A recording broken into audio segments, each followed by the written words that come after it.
Man, that would be cool. So I thought that was good. Now I needed a name. So I said, well, let's see. Fly Man, Mosquito Man.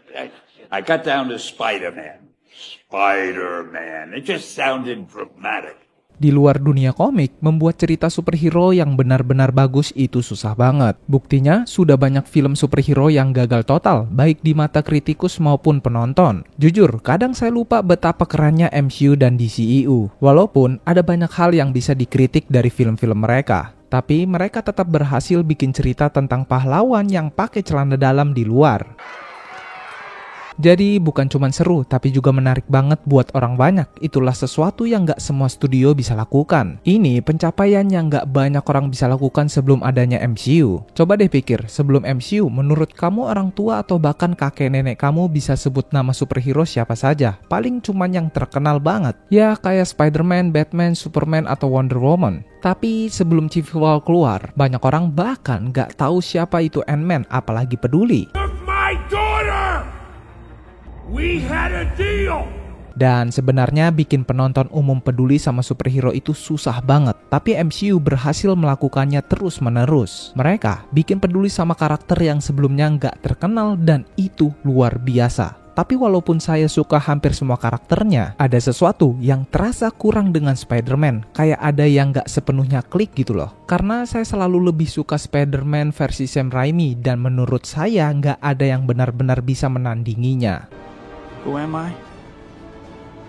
I'm Spider-Man. Meski saya harus akui Spider-Man versi Tom Holland ini secara fisik lebih mirip dengan komik. Dia pendek, terlihat muda, punya web shooter, bahkan matanya bisa bergerak seperti di komik. Tapi Spider-Man ini rasanya bukan benar-benar Spider-Man yang kita kenal. Dia lebih seperti karakter yang diciptakan khusus untuk cocok dengan dunia MCU dan kebetulan saja dia dinamai Spider-Man. Dan biar lebih jelas, coba kita balik ke tahun 90-an. Waktu itu ada serial animasi Spider-Man. Ini bukan serial pertama atau yang paling keren, tapi buat saya itu yang paling membekas dari masa kecil saya. Jujur aja serial ini memang kadang terlihat konyol atau norak, tapi tetap terasa banget jiwa Spider-Man-nya. Serial ini nunjukin Spider-Man yang mandiri, punya tanggung jawab besar dan selalu berjuang untuk seimbangin hidupnya sebagai Peter Parker dan superhero. Dan itulah yang saya rasa kurang dari Spider-Man versi MCU.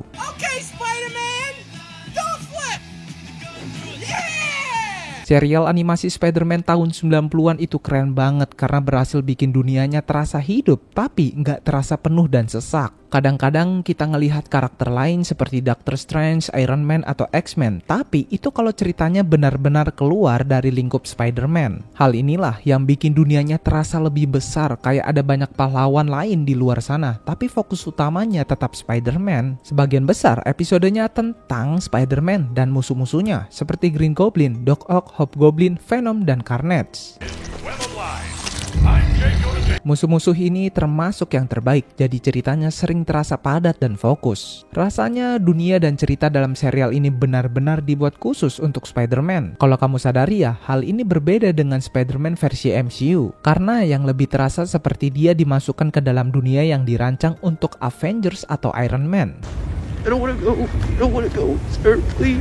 Disney dan Marvel kayaknya melihat peluang besar dengan menambahkan Spider-Man ke dunia mereka karena dia sangat populer. Jadi mereka langsung memanfaatkannya dan memasukkan dia ke film berikutnya tanpa benar-benar membangun dunianya sendiri. Spider-Man jadi terasa kayak karakter tambahan, padahal dia punya potensi cerita yang luar biasa kalau digarap dengan lebih fokus. Mereka memang berhasil bikin Spider-Man jadi karakter yang cocok dengan dunia MCU, tapi saya nggak yakin mereka benar-benar berhasil menangkap esensi Spider-Man yang sebenarnya. Spider-Man itu populer banget karena dia terasa dekat dengan kita. Dia bukan pahlawan sempurna atau kaya raya seperti Tony Stark. Dia cuma orang biasa yang punya kekuatan luar biasa, tapi tetap harus menghadapi masalah sehari-hari. Ya, seperti bayar sewa, tugas sekolah, atau masalah keluarga. Itulah yang bikin dia istimewa. Kita bisa melihat diri kita di dalamnya. Tapi di versi MCU, sisi itu terasa kurang, dan Spider-Man lebih seperti pelengkap di dunia yang sudah penuh dengan pahlawan besar lainnya.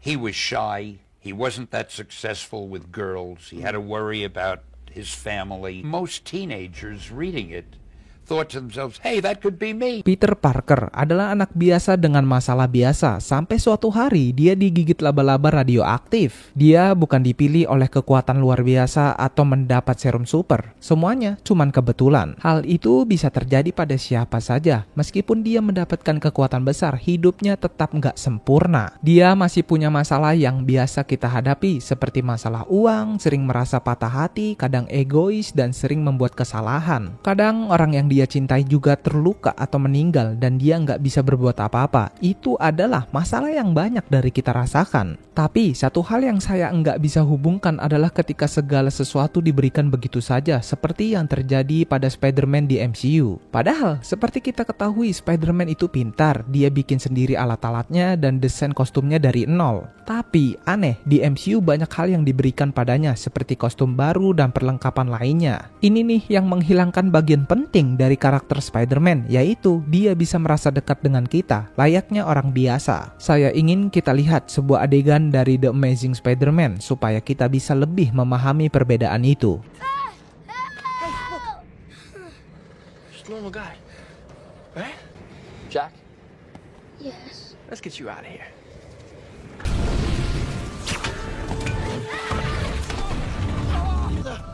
Put it on! The mask! It's gonna make you strong. Jack, trust me. Ini dia Spider-Man yang sesungguhnya. Mungkin film ini dan sequelnya nggak akan dikenang sebagai yang terbaik. Tetapi adegan ini benar-benar menunjukkan bagaimana seharusnya Spider-Man digambarkan. Dan sekarang, yuk kita lihat adegan dari Spider-Man 2 yang menurut banyak orang termasuk saya adalah salah satu film superhero terbaik yang pernah ada.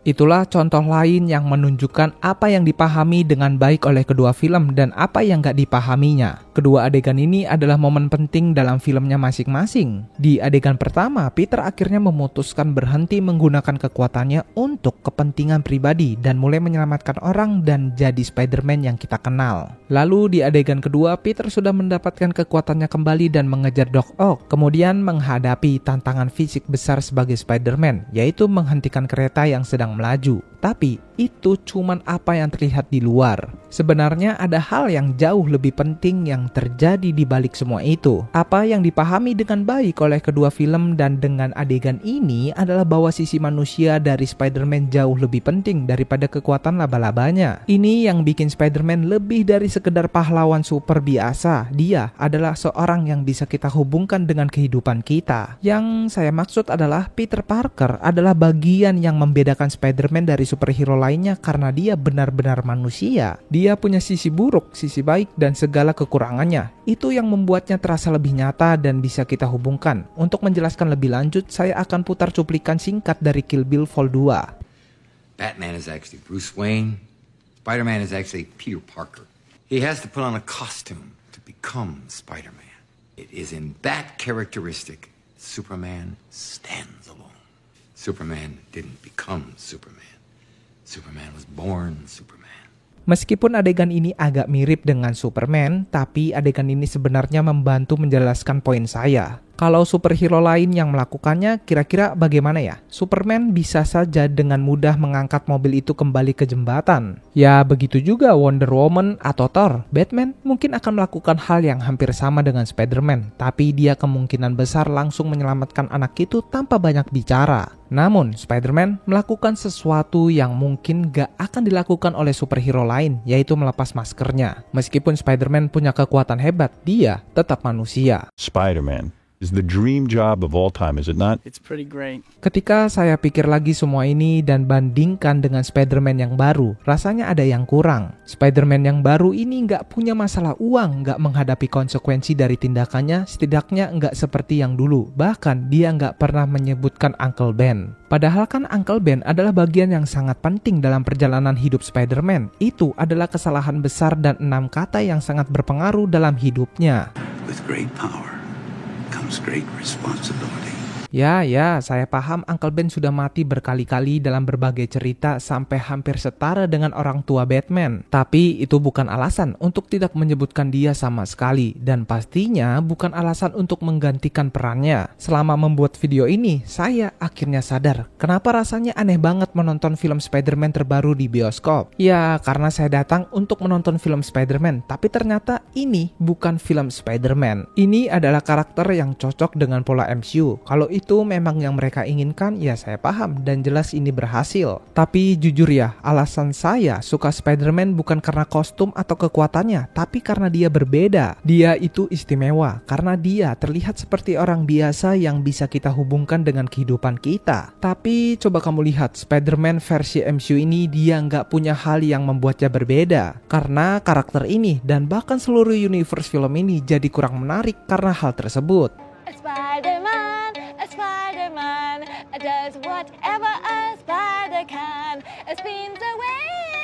Ya sudah jelaslah karena saya sudah sering bilang kalau Disney dan Marvel lebih fokus pada meraup keuntungan dari berbagai properti mereka tanpa terlalu peduli dengan mempertahankan esensi asli karakter-karakter yang mereka miliki termasuk Spider-Man. Lalu dengan bergabungnya Spider-Man ke dalam MCU, Disney dan Marvel jelas melihat potensi besar dalam karakter ini yang sudah memiliki basis penggemar yang luas dan populer di seluruh dunia. Spider-Man bukan hanya sekedar pahlawan super biasa tetapi merupakan ikon budaya yang telah ada sejak lama. Namun dalam upaya mereka untuk memaksimalkan potensi komersial ini, mereka tampaknya lebih tertarik pada penambahan keuntungan daripada benar-benar menghormati dan menggali kedalaman karakter Spider-Man itu sendiri. Keputusan untuk mengintegrasikan Spider-Man ke dalam MCU tanpa memperhatikan latar belakang dan perjuangan pribadi karakter ini jelas mencerminkan bagaimana Disney dan Marvel memandang Spider-Man lebih sebagai aset bisnis daripada karakter dengan cerita dan nilai emosional yang kuat. Meskipun karakter Spider-Man versi MCU yang diperankan oleh Tom Holland cukup populer, pengembangan karakter ini tampaknya lebih banyak berfokus pada pemasaran dan sinergi dengan Avengers dan Marvel Universe ketimbang pengembangan karakter Peter Parker yang memiliki perjuangan pribadi yang mendalam. Hal ini terlihat jelas dalam kurangnya eksplorasi tentang pengaruh kematian Uncle Ben atau masalah keuangan dan hubungan pribadi Peter yang biasanya menjadi bagian penting dari cerita Spider-Man. Ini juga tercermin dalam cara mereka menampilkan Spider-Man yang lebih muda, lebih manja, dan lebih tergantung pada bantuan teknologi dan peralatan dari pihak luar seperti Tony Stark. No, please, Mr. Stark, you don't understand. This is all I have. I'm nothing without this suit. I'm nothing without this suit.